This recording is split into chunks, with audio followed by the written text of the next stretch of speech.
Assalamualaikum warahmatullahi wabarakatuh. Shalom, Om Swastiastu, Namo Buddhaya, salam kebajikan. Selamat siang, Profesor Dr. Diah Yulistiarini selaku dosen pengampu mata kuliah pengantar manajemen, dan selamat siang juga teman-teman sekalian. Pada siang hari ini kami akan menjelaskan poin-poin serta memaparkan mengenai materi motivasi yang telah kami diskusikan terlebih dahulu. Sebelumnya, perkenalkan kami dari kelompok 9. Saya Sofi Winda Lestari, di samping saya ada Saya Yolinda Deliana Brusmiring. Saya Oktiana Dwi Rahayu. Kami akan menjelaskan terkait materi sebelumnya. Motivasi adalah serangkaian sikap dan nilai-nilai yang mempengaruhi individu untuk mencapai hal yang spesifik sesuai tujuan individu tersebut.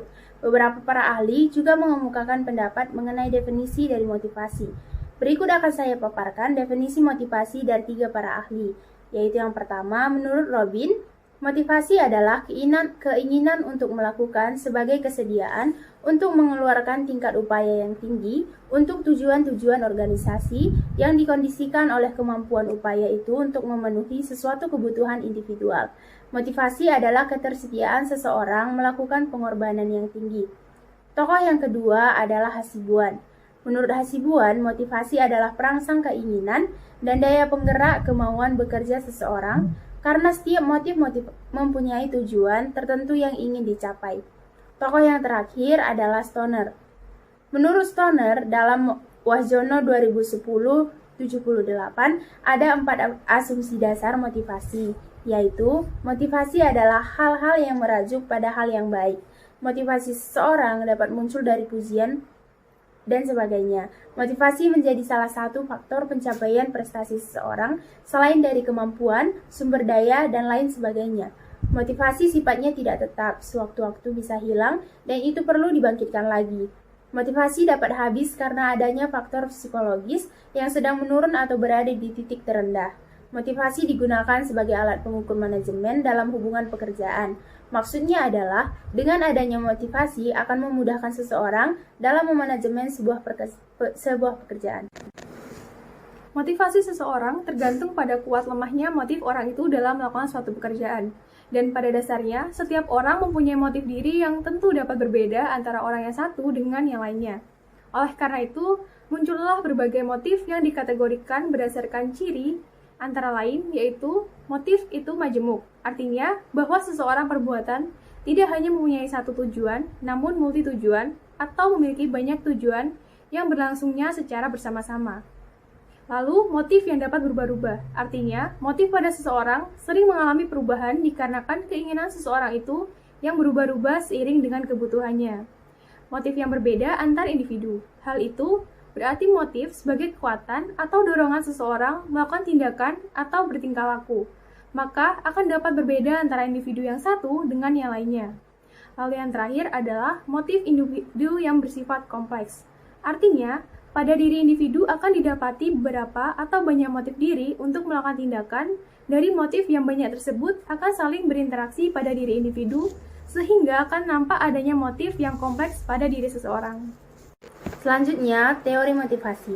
Teori motivasi adalah teori yang mengulas mengenai motivasi serta mengelompokkannya menjadi beberapa bentuk dari waktu ke waktu. Oleh karena itu, setiap teori memiliki bentuk pandangan tertentu yang mencakup perkembangan manusia. Menurut Wahjono, ada 3 teori dalam motivasi, yaitu yang pertama, teori jenjang kebutuhan Maslow. Maslow menjelaskan bahwa manusia harus memenuhi kebutuhannya yang paling rendah terlebih dahulu sebelum naik ke tingkat yang lebih tinggi. Tingkatan tersebut dapat terbagi menjadi 5. Yang pertama, ada kebutuhan fisiologis, yakni kebutuhan yang bersifat fisik dan yang paling utama, karena kebutuhan ini merupakan kebutuhan untuk hidup dan kehidupan seperti kebutuhan akan makanan, minuman, pakaian, dan tempat tinggal. Yang kedua yaitu kebutuhan rasa aman, yakni kebutuhan berkaitan dengan keamanan secara ekonomi dan sosial. Yang ketiga, kebutuhan sosial, yakni kebutuhan sosial yang muncul karena adanya interaksi sosial dalam manusia. Yang keempat, kebutuhan penghargaan, yakni kebutuhan yang bersifat lebih mementingkan kepentingan diri sendiri daripada kepentingan orang lain. Seseorang memiliki keinginan dan kebutuhan untuk mendapatkan penghargaan atas prestasi kerja yang telah dicapainya. Yang kelima, kebutuhan perwujudan atau aktualisasi, yakni kebutuhan seseorang menjadi manusia yang sesuai dengan kecakapannya. Kebutuhan ini merupakan tingkat terakhir dari hierarki kebutuhan. Yang kedua, teori X dan Y. Teori ini merujuk pada dua aspek kehidupan dalam lingkungan kerja manusia. Teori yang merujuk pada hal positif dan teori X merujuk pada hal yang negatif. Teori ini didasarkan pada pandangan pemimpin terhadap anggotanya. Melalui teori ini, pemimpin diharapkan mampu memperhatikan sisi negatif dan sisi positif anggotanya dengan cara tertentu. Yang ketiga, teori perilaku. Teori ini yaitu sebuah teori besar yang berhubungan dengan teori hubungan manusia yang cenderung meningkatkan produktivitas apabila para pekerja mendapatkan perhatian khusus dari para atasannya. Teori ini beranggapan bahwa memperhatikan karyawan adalah hal yang sangat berharga. Ketiga teori tersebut disebutkan dalam buku Wahjono. Selain ketiga teori tersebut, terdapat dua teori lain seperti yang pertama yaitu Herzberg Two Factors Theory. Teori ini dikemukakan oleh Frederick Herzberg. Beliau menyatakan bahwa menurut teori tersebut ada dua faktor. Kedua faktor tersebut adalah maintenance factors dan motivator factors yang membuat pekerja senang dan tidak senang dalam menjalankan pekerjaan mereka. Yang pertama, faktor kepuasan kerja yang cenderung berkaitan dengan faktor intrinsik atau faktor lahiriah. Faktor ini menyatakan bahwa ketika seseorang merasa senang, ia akan mengaitkan dengan kemampuan yang ada dalam dirinya. Faktor kedua adalah faktor ketidakpuasan kerja. Faktor ini menyatakan bahwa ketika seseorang tidak puas dalam bekerja, maka ia akan menyalahkan faktor-faktor dari luar seperti lingkungan kerja. Teori lain yaitu teori ekspektansi. Teori ekspektansi dikemukakan oleh Victor Heverum yang menyatakan bahwa kekuatan yang memotivasi seseorang untuk bekerja giat dalam mengerjakan pekerjaan tergantung dari hubungan timbal balik antara apa yang ia inginkan dan ia butuhkan dari hasil pekerjaan itu. Teori ini juga menyatakan bahwa orang-orang termotivasi bekerja untuk mendapatkan imbalan yang mereka inginkan dan bisa mereka dapatkan. Mereka percaya bahwa mereka mempunyai peluang dan harapan atau ekspektasi dan bisa diraih. Motivasi terbagi menjadi 4. Yang pertama, motivasi ekstrinsik adalah motivasi yang berasal dari pengaruh luar individu dan lingkungan. Terdapat beberapa faktor pendorong motivasi ini, diantaranya uang dan pengakuan dari orang lain. 2. Motivasi intrinsik adalah motivasi yang berasal dari dalam individu atau diri sendiri.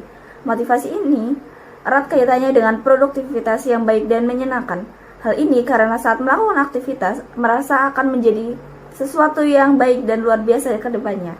Hal ini juga dipengaruhi karena saat melakukan aktivitas, seseorang akan mencurahkan seluruh usaha yang dapat dia lakukan. Yang ketiga, motivasi positif adalah motivasi yang bertujuan untuk mempengaruhi orang lain agar mereka dapat melakukan hal-hal yang kita kehendaki. Motivasi ini biasanya dilakukan dengan cara memberikan hadiah kepada orang yang diberi motivasi. Contoh yang terjadi di perusahaan adalah seorang atasan yang memberikan hadiah kepada karyawan yang rajin dan tekun melakukan job desk yang diperintah oleh atasan. Motivasi ini akan sangat berpengaruh terhadap kinerja karyawan karena dengan adanya hadiah, maka para karyawan akan berlomba-lomba menjadi yang terbaik. Yang keempat, motivasi negatif adalah motivasi yang menghasut orang lain agar mau melakukan hal-hal yang kita kehendaki dengan cara mengancam atau menakuti orang lain.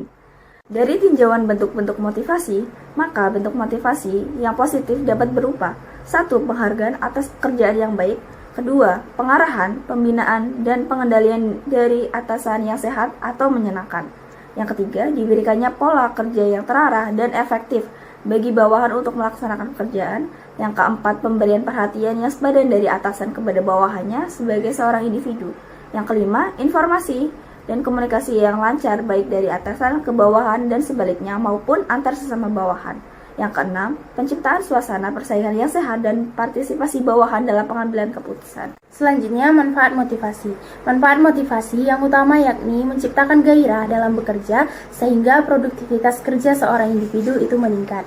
Sementara manfaat lainnya yang dapat diperoleh karena bekerja dengan orang-orang yang termotivasi adalah pekerjaan yang sesuai dapat selesai dilakukan dengan tepat waktu. Menurut Malayu, ada 5 manfaat motivasi, yaitu yang pertama, meningkatkan moral dan kepuasan kerja karyawan. Yang kedua, meningkatkan produktivitas kerja karyawan. Yang ketiga, mempertahankan kestabilan karyawan. dalam perusahaan. Yang keempat, meningkatkan kedisiplinan karyawan. Dan yang kelima, mengefektifkan pengadaan karyawan. Tujuan motivasi adalah menggugah atau mempengaruhi individu supaya muncul keinginan untuk melaksanakan sesuatu agar mencapai tujuan. Menurut Hasibuan di bukunya, tujuan seorang pemimpin memberikan motivasi kepada bawahan atau karyawannya antara lain. Yang pertama, meningkatkan rasa tanggung jawab pekerja mengenai tugas-tugasnya. Yang kedua, meningkatkan kesejahteraan pekerja. Yang ketiga, meningkatkan partisipasi serta kreativitas pekerja. Yang keempat, menciptakan kondisi serta ikatan kerja yang bagus. Yang kelima, mengefektifkan pengadaan pekerja. Yang keenam, mengembangkan kedisiplinan pekerja. Yang ketujuh, mempertahankan loyalitas serta kestabilan pekerja. Yang kedelapan, mengembangkan produktivitas kerja. Yang kesembilan, meningkatkan kepuasan kerja serta moral.